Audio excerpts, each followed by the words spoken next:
Waves. Part 1. Basics of waves. Waves carry energy without transferring matter from place to place. There are two types of waves: transverse waves, longitudinal waves. First of all, transverse waves. Transverse waves are when the displacement is at right angles to the direction of the wave. Here is a wave traveling down a slinky.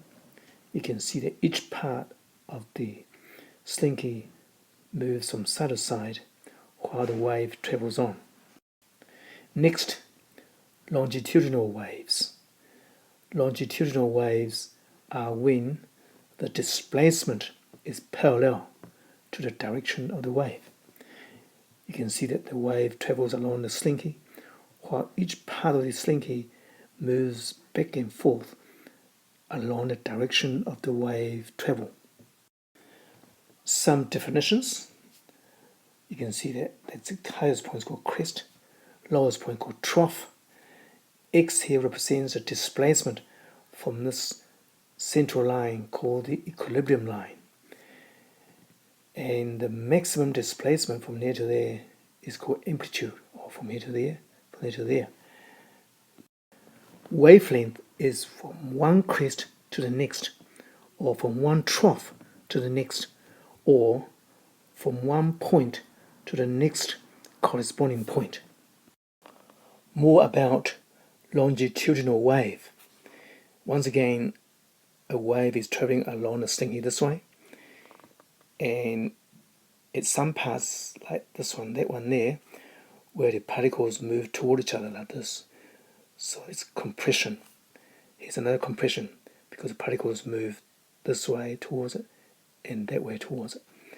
At other parts like this one here and that one there, where the particles move away from each other this way.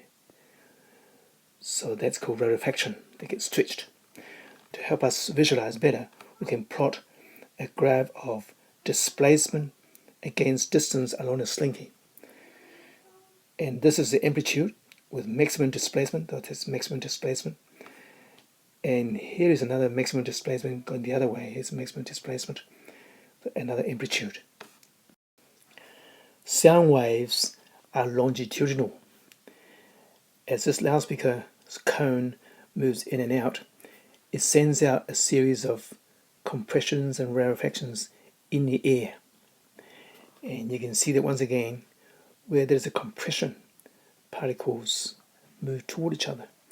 Where there's a rarefaction, particles move away from each other. And once again, here is a graph of displacement versus distance in the air.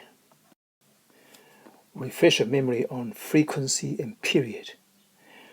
Frequency is number of waves per second. That's a wave. So number of these per second. Period is the time taken per wave or per cycle. You can work through this example yourself. This example here will refresh your memory on this very important wave equation that says velocity is equal to frequency times wavelength. So here is the question, here is the answer. Refresh your memory on electromagnetic waves. At this end, you have very long radio waves.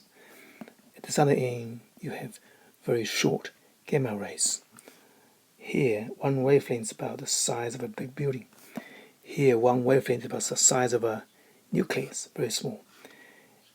And along here shows the frequencies. Frequency increases while the wavelength decreases. They are inversely proportional to each other.